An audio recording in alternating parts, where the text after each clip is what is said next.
हमें बचपन से ना ये सिखाया जाता है कि अच्छे बनो, अच्छे लोगों के साथ रहो, सीधे बनकर रहो। और लाइफ का असली सच ये है कि सीधे पेड़ को हमेशा काट दिया जाता है और टेढ़े पेड़ को छोड़ दिया जाता है। इसलिए बुरा बनो। अब सवाल ये आता है कि हम बुरा क्यों बने और अच्छे बनने में क्या बुराई है। मैं कहता हूँ कि अच्छे बनो मगर सीधे नहीं। अगर कोई इंसान आपको दबा रहा है, आपसे जबरदस्ती कर रहा है किसी काम को करवाने के लिए, तो सीधे लोग क्या करेंगे, सिर्फ उसकी बातों पर चलेंगे और जैसा वो बोलता है ऐसा करेंगे। सीधे लोग चाहे कुछ भी हो जाए मगर लड़ाई झगड़े से दूर रहेंगे। तो दोस्तों, जो हो रहा है अगर वो तुम्हें पसंद नहीं है या फिर तुम्हारे खिलाफ हो रहा है तो उसके लिए बुरा बनो।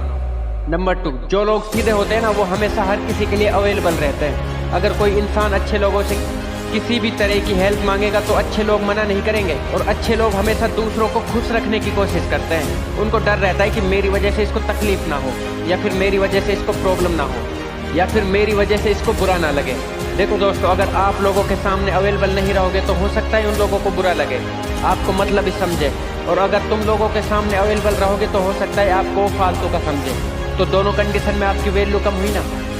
अगर आप लोगों के सामने अवेलेबल रहोगे तो ऐसे में तुम अपनी वैल्यू को खो दोगे और लोग आपको फालतू का एरा गेरा समझेंगे। और जब उनको जरूरत होगी तब वो तुमको याद करेंगे। बल्कि तुम्हारा कोई स्टैंडर्ड या फिर तुम अपनी लाइफ में किसी भी काम को लेकर सीरियस हो, उनको उससे कोई फर्क नहीं पड़ेगा। दूसरों की हेल्प करो, हाँ ये अच्छी बात है, मगर खुद की भी एक प्राइवेटी रखो। आपने ये बात तो सुनी होगी कि भगवान सबका भला करे मगर शुरुआत मुझसे करे। इसलिए जब भी तुम किसी की हेल्प करने जाओ या फिर किसी के लिए अवेलेबल रहो तो खुद की तरफ देख लेना कि तुम्हें इससे नुकसान होगा या फिर तुम्हारी वैल्यू पर फर्क पड़ेगा। तुम्हारे ड्रीम्स या फिर तुम्हारे पास इतना टाइम है कि तुम लोगों की हेल्प कर सकते हो? अगर है तो करो। नंबर 3, अगर तुम्हें ना बोलना नहीं आता तो ना बोलना सीख जाओ। अक्सर सीधे लोग ऐसे होते हैं कि अगर उनको किसी भी काम को करने के लिए बोल दिया जाए ना तो वो सब कर देंगे मगर ना नहीं बोल सकते। उनसे कहेंगे कि मेरे लिए मार्केट से ये सामान लेकर आ जाओ तो वो ले आएंगे। उनसे कह दो ना कि यार मेरे लिए ये कर दो वो कर दो तो वो कर देंगे। सामने वाला कुछ भी कह रहा हो और आप उसकी बातें माने जा रहे हैं। दूसरे इंसान के सामने इतना भी मत झुको कि तुम्हें रिस्पेक्ट और गुलामी में कोई फर्क ना लगे।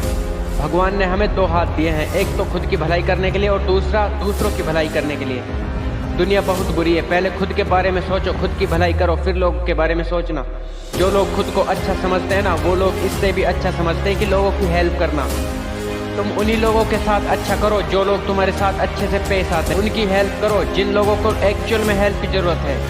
और जो सीधे लोग होते हैं ना वो अक्सर अपनी कमियां छुपाते हैं लोगों से। एग्जाम्पल के लिए, आप किसी क्लासरूम में बैठे हो और सामने से टीचर कुछ समझा रहा है ना, अगर तुम्हें वो समझ नहीं आया ना तो तुम सीधे बनकर बैठे रहोगे, कभी उस चीज़ को फिर से समझने की कोशिश नहीं करोगे। और ऐसा करने से तुम्हारी हालत उस पैरदान की तरह हो जाएगी कि सब लोग आएंगे और पैर खींच कर चले जाएंगे। अगर एक सांप में जहर नहीं होगा ना तो उसे एक बार फूंकार लेना चाहिए।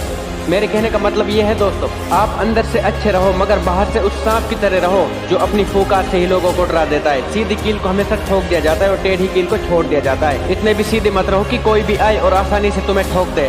इसलिए बुरा बनो। तुम्हें बुरा तो बनना है, किसी का टाइम बर्बाद करने के लिए नहीं, बल्कि अपने टाइम को उन लोगों से जो तुम्हारे टाइम की कीमत नहीं समझ। बर्बाद होने से बचने के लिए तो तुम्हें बुरा बनना है, किसी के सपनों और उम्मीदों को तोड़ने के लिए नहीं, बल्कि अपने सपनों और अपनी उम्मीदों को बचाने के लिए। बुरे बनो, ये दुनिया गुलाम होगी।